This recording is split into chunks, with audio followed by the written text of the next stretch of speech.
Buongiorno e ben ritrovati a un nuovo appuntamento con A Voi la Linea. Grande festa ieri a Udine per i 100 anni di Blandina Candolo, originaria di Pozzuolo ma residente a Udine. L'abbiamo raggiunta a casa dove assieme alla sua numerosa famiglia ha ricevuto la visita del vice sindaco Michelini e del sindaco di Pozzuolo Lodolo. I suoi segreti, l'amore per suo marito e il ballo. Tiziana e Patrizia sono le due figlie. Allora raccontatemi un po' di vostra mamma. Come si fa ad arrivare a 100 anni secondo voi? Ma credo che sia dovuta alla sua tempra di nascita, un gran carattere forte, molto determinata nella sua vita, ha lavorato tantissimo. Questa è una cosa che ci ha insegnato, a lavorare molto molto. Lavoravo, non era mai a casa, anche la domenica. Esatto. Sempre lavorato. E poi c'è un amore grande, quello del papà. Ma grandissimo, veramente. Quello fa tanto, l'amore. Poi loro si sono dedicati al ballo, quindi andavano a ballare, hanno tenuto vivo l'amore attraverso questo ballo. Possiamo dire il segreto, l'amore e il ballo per arrivare a 100 anni come lei? Potrebbe Tanto essere, ballato. sì. Poi lei ci ha tenuto sempre ad essere ben vestita e si vede che noi le facciamo le Mi tinte piace ancora. molto i vestiti. E lui diceva, piccola, guarda che sono passata per la città, mi ha chiamato, come si chiama? Bertoli? No. Come si chiama in piazza? Miola, Miola. Dice, guarda che è arrivata la stoffa. per Vai. fare i vestiti. Fare i vestiti lui. Quindi avevano una cura anche, un'attenzione diciamo anche alla figura. Io ero in 11 fratelli e sono l'unica che sono vissuta, tutti morti. Il marito sono 7 anni che mi manca. Quello credo che non esiste più uno come lui. Quando si arrivava erano i romagnoli, che arrivano i ballerini, venivano giù dell'orchestra, venivano a baciarsi proprio. Una coppia come voi non si trova, dicevano. Originaria di Pozzuolo, residente a Udine e c'è il vice sindaco di Udine e il sindaco di Pozzuolo. Allora c'è... Mio marito era di Chiasotis, mio marito. Ma insomma 100 anni è una bella festa per Udine che è una nuova centenaria. Sì, veramente sono orgoglioso di essere presente ai 100 anni della signora Blandina perché il comune di Udine ha diversi centenari, però è un piacere essere qui perché lei è testimone di quello che ha vissuto, di quello che ha passato e soprattutto si ricorda tutto, quindi vuol dire che è in piena attività. Siamo felicissimi che ha raggiunto questo traguardo, abbiamo anche noi qualche centenario, pochi, però nessuno così bene come lei in salute e vedo anche molto lucida perché non è, questa età è difficile, quindi gli faccio i complimenti di mantenersi così in salute e di star bene ancora alla nostra originaria di Pozzuolo. Noi le facciamo tanti auguri, grazie. Grazie, e anche lei, stia bene. Nel centro di recupero fauna selvatica di Campo Formido, Maurizio Zuliani si prende cura ogni giorno degli animali salvati da una morte quasi certa. Ora alle prese con la realizzazione di una grande voliera all'interno della quale potranno essere accolte una decina di volatili. Maurizio Rebecca è soltanto l'ultimo esemplare di una grande famiglia che ha costruito qua nel centro di recupero fauna selvatica di Campoformido. Esatto. Lei è arrivata proprio ieri pomeriggio, ieri sera, è arrivata da Tavagnaco, un po' spaventata, portata appunto dalla squadra dei carabinieri radiomobili. Poi è stata anche visitata subito, proprio nel giro di mezz'ora è arrivato anche il veterinario come si può dire, in reperibilità, il dottor Brisinello, che l'abbiamo visitata e ha già cominciato a mangiare, quindi ha già cominciato a prendere anche possedimento di quello che potrebbe essere la sua nuova casa. Io mi auguro comunque che il padrone di questo piccolo animale, sicuramente, che è un animale d'affezione, se lo venga a riprendere, se avverto anche così pubblicamente prima di passare però da noi, deve passare dai carabinieri che hanno fatto il verbale di affidamento, quindi possono andare direttamente dai carabinieri, stabilire appunto con qualche documento o qualche carta insomma che comprovi la proprietà, e poi possono passare da qui e noi glielo ridiamo quando abbiamo anche il nulla osta da parte dei carabinieri di Feletto. Maurizio, quanto bello è stare a contatto con gli animali, soprattutto costruire di mese in mese, di giorno in giorno, di anno in anno, una famiglia allargata all'interno, qua lei è esemplari di tutte le specie. Beh, noi siamo probabilmente il centro più vecchio della regione, operiamo ancora con il vecchio comitato caccia dal 1997, quindi sono tanti anni che noi facciamo questa, chiamiamola professione, ma non è una professione, è una passione che ce l'abbiamo dentro, insomma, quindi noi aiutiamo questi animali che poi vengono liberati. Con quest'anno abbiamo avuto problemi con il Covid, che non ci siamo mossi, facevamo le liberazioni qui con i forestali di turno e abbiamo fatto 24 uscite con le scuole per la liberazione. Pensate che qui arrivano sempre più di 2000 animali ogni anno, di circa 160 specie diverse, tra uccelli, che sono la maggioranza, e mammiferi, quindi dal riccio al capriolo, al cinghiale, a tutti questi animali che vengono trovati in difficoltà.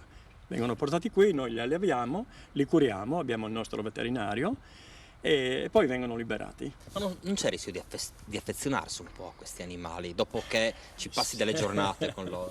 Sì, infatti può essere anche un problema con certi animali, specialmente con i caprioli quando sono piccoli e se vengono allevati unicamente, non insieme ad altri. Abbiamo scoperto che l'imprinting è una forma proprio che si umanizzano, quindi loro conoscono noi come simili. Avevamo una caprioletta che ci è mancata, che lei veniva tranquillamente in camera, veniva in salotto e questo non è bene per quanto riguarda poi le immissioni in natura, perché non hanno più paura degli umani, di conseguenza il primo che passa può andargli dietro, ecco. E questa poi ci si affeziona molto a questi animali, anche perché ti danno veramente molto. Abbiamo scoperto poi, con l'andare degli anni, che bisogna allevarli assieme, cioè anche i piccoli, mantenendoli con altri animali della stessa specie, in modo che riescano in qualche modo a mantenere la selvaticità della loro specie, allora solo in questo caso possono essere liberati. Parlava dei bambini, quando i bambini vedono la liberazione di questi animali selvatici, lei che cosa nota nei loro occhi, nel loro modo di fare, nel loro comportamento? Guarda, quest'anno abbiamo fatto liberazione proprio con tutti, anche con i bambini delle materne a Terenzano, sono di un entusiasmo unico, direi. L'ultima l'abbiamo fatta la settimana scorsa con le elementari di Marano Lagunare, che abbiamo liberato 2 cigni, poi dei germani reali e altri uccelli piccoli, e l'interesse che abbiamo notato, perché abbiamo anche la possibilità di fare della didattica con le stazioni forestali, no? Che sono delle persone veramente in gamba, poi laureate in campi specifici, che fanno proprio una mezza giornata didattica e spiegano a tutti i bambini.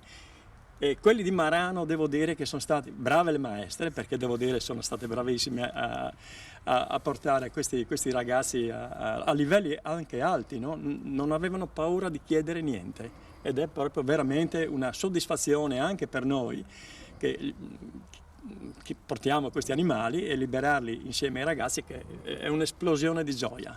Ecco Maurizio, questa è soltanto una parte, no, ovviamente del centro di recupero. C'è un grosso progetto che tra un po' nascerà, una voliera. Sì, la stiamo finendo insieme a degli amici che invece di fare le domeniche in giro vengono a darmi una mano e di questo li devo ringraziare proprio. Ecco, all'interno quindi troveranno rifugio tante specie, immagino, di uccelli. Guarda, la voliera era nata per un'aquila che poi ci è mancata. ed era stata fatta appunto per questo. Un'azienda proprio qui vicino mi ha dato una mano anche per quanto riguarda la struttura in ferro, una voliera molto importante, 10 metri di altezza per 16,50 di diametro, proprio una cupola, una bella cupola, e quindi spero di riuscire a finirla quanto prima e poi metteremo dentro quello che ci verrà di grande da poter mettere. Lui è Maurizio Zuliani, che da anni ormai detiene questa bellissima realtà a Campoformido. Io lo saluto, lo ringrazio. Grazie ovviamente Maurizio. Grazie a voi, grazie a voi. A voi la linea. Noi ci fermiamo per qualche minuto di pubblicità, ci vediamo tra poco, da voi la linea.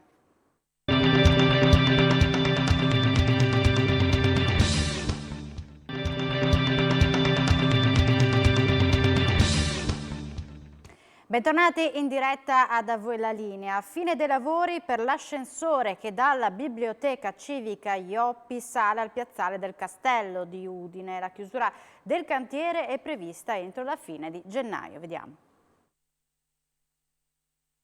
A che punto siamo con i lavori dell'ascensore? Perché effettivamente era atteso già per l'estate scorsa. Il lavoro dell'ascensore, parliamo di quello via Vicolo Sottomonte, quello della biblioteca, diviso in due lotti. Uno era la biblioteca, l'altro era il lavoro dell'ascensore, che comprende 2 vani ascensoriali, e quindi praticamente il primo è stato posizionato, poi è stato fatto completamente, quindi terminati i lavori del passaggio tra Vicolo Sottomonte, il primo vano ascensoriale e anche il primo piano, con tutto il passaggio fino ad arrivare allo sbocco fuori dalla biblioteca, che è stato rifatto completamente, fino ad arrivare al blotto che congiunge il secondo vano dell'ascensore con il castello, con la piazzale del castello. Per colpa dei costi dei materiali e anche dei tempi di consegna di questo secondo vano, che non è uno normale, è piegato praticamente perché deve praticamente resentare il colle del castello, quindi è particolare e verrà consegnato a giorni. Io credo che l'installazione, la ditta dice di poterlo fare entro gennaio, diciamo, quindi poi sarà completato definitivamente. Il costo dell'opera, sappiamo, è oltre 600.000 euro. È importante averlo fatto proprio per completare il lotto intero che riguarda la biblioteca, che è stata rifatta, Piazza Marconi a questo punto che è rifatta, e anche i 2 vani ascensori che completano l'aggiunta sulla Colle del Castello, che sappiamo non è solo questo ascensore, ma è anche quello che stiamo predisponendo dalla parte di Piazza Primo Maggio, che con la sovrintendenza stiamo valutando adesso anche i costi effettivi. Noi abbiamo dei fondi già messi da parte, anche la Regione ci ha aiutato. Adesso con la nuova revisione prezzi dobbiamo rivedere anche il costo complessivo, anche perché riteniamo che i turisti veramente chiedono non solo di venire in centro, ma anche di poter salire non a piedi, dalla parte di Piazza Primo Maggio. E per quanto riguarda invece l'ascensore da Piazza Primo Maggio, come sono gli accordi adesso con la soprintendenza? Perché c'erano diverse soluzioni previste, però mi pare che abbiate optato per quella interna, in sostanza dalla galleria si va su all'interno senza che si veda nulla esternamente. Sì, era già stata fatta la scelta fin dall'inizio di poter fare il vano ascensore praticamente interno senza andare a intaccare esternamente il Colle del Castello. Questa scelta è stata condivisa con la sovrintendenza, con il sindaco e tutti quanti, quindi abbiamo pensato di valorizzare la galleria che si accede, poi si avanzano di altri 7-8 metri per poi salire sopra, arrivare fino sul colle vicino alla casa della contadinanza in vetro, ed è una cosa molto bella, e soprattutto per i turisti che potranno accedere direttamente arrivando coi pullman in Piazza Primo Maggio e saliranno sul castello. E lì quando cominceranno i lavori effettivi? Allora, noi abbiamo fatto tutto quello che ci ha chiesto la sovrintendenza, cioè gli studi archeologici, non solo, anche le indagini che dovevano essere fatte, tecniche e anche storiche. Adesso abbiamo tutto, hanno fotografato, hanno trovato dei reperti anche abbastanza importanti, hanno anche per la prima volta capito che effettivamente il colle è proprio una natura, no, del castello, sì, della parte di Udine, di questa grossa parte di Udine, e diciamo adesso noi dobbiamo valorizzare e confrontare i nuovi prezzi con i fondi che abbiamo per vedere quanto ci manca per poter completare la fase, diciamo, definitiva esecutiva in accordi con la sovrintendenza e iniziare la gara per i lavori. Ed ora ci colleghiamo in diretta con Marco Pasquariello, che sta seguendo per noi la conferenza stampa di fine anno del sindaco di Udine Pietro Fontanini, della sua giunta, e assieme all'assessore Ciani. Dunque, a voi la linea. Sì, nuovamente buongiorno Alex. Sì, la conferenza stampa è ancora in corso, in questo momento sta parlando il vice sindaco Loris Michelini con una lunga serie di attività fatte dal suo referato, cioè quello dei lavori pubblici. Con noi c'è l'assessore alla sicurezza e all'edilizia privata Alessandro Ciani, investimenti importanti fatti quest'anno, in particolare nella sicurezza, anche in particolare per quanto riguarda l'organico della polizia locale. Sì, quest'anno abbiamo bandito l'ultimo dei tantissimi concorsi che abbiamo fatto con nuovi 8 posti per agenti. Questi sono i posti che vengono messi inizialmente a concorso, ma poi si forma una graduatoria, quindi il Comune potrà eventualmente ulteriormente implementare il numero degli agenti, però insomma voglio sottolineare che insieme al personale amministrativo con queste 8 assunzioni arriveremo a 96 persone e quindi ci avviciniamo davvero moltissimo a quell'obiettivo dei 97-98 persone che è l'ideale, uno ogni 1000.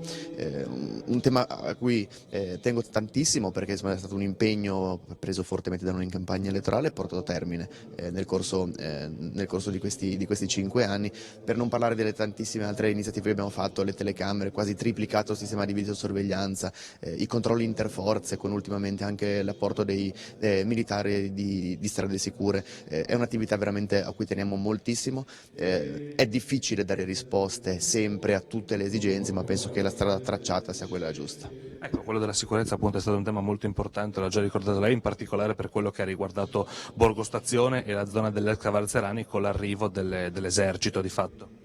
Sì, è un supporto che 3 militari H24 fanno nei confronti delle forze di polizia. Io penso che vedere ulteriore personale in divisa non possa fare che tranquillizzare la gente, fare sentire sereni coloro che si comportano correttamente e meno sereni invece quelli che non si comportano correttamente. Rivendichiamo questa scelta, riteniamo che sia stato un'ulteriore risposta alla richiesta di sicurezza che tanti residenti di quei quartieri chiedevano e quindi penso che sia il modo corretto di affrontare i problemi. C'è chi non è d'accordo, chi non vorrebbe fare nulla su queste tematiche, noi invece siamo dell'idea che sia un tema importante, un tema molto sentito che vada affrontato con tutte le iniziative possibili. Ringraziamo l'assessore Ciani, la conferenza stampa è finita, quindi tra poco avremo in diretta il sindaco di Udine Pietro Fontanini. Per il momento Alexis ti restituisco la linea. Grazie a Marco Pasquariello. Allora siamo in attesa di sentire appunto in conferenza stampa il sindaco di Udine Pietro Fontanini. Marco Pasquariello sta raggiungendo il sindaco, vediamo se riusciamo a collegarci subito con loro per appunto tracciare un bilancio di questo anno di giunta Fontanini, ma anche tracciare un bilancio del mandato del sindaco Fontanini in attesa appunto delle elezioni comunali che si terranno ad aprile o a maggio. Vediamo le immagini in diretta dove appunto il sindaco Fontanini sta tracciando il suo bilancio personale. Non so se riusciamo a farvi vedere le immagini e eccolo qua, quindi sono le ultime parole, sentiamole in diretta. Con i privati, il comune e i privati faranno il nuovo palazzetto dello sport, però in questo 2022 abbiamo già avuto il finanziamento di 3 milioni per iniziare questa impegnativa opera. Quindi grazie a tutti voi per la pazienza, non ci avete ascoltato, ma come avete sentito abbiamo raccontato tantissime cose realizzate in questo 2022 dall'amministrazione comunale. Grazie a tutti voi e buon 2023. È terminata in questo istante la conferenza stampa di fine anno del sindaco Pietro Fontanini. Allora ci colleghiamo in diretta con Marco che l'ha raggiunto. A voi la linea. Un minuto solo.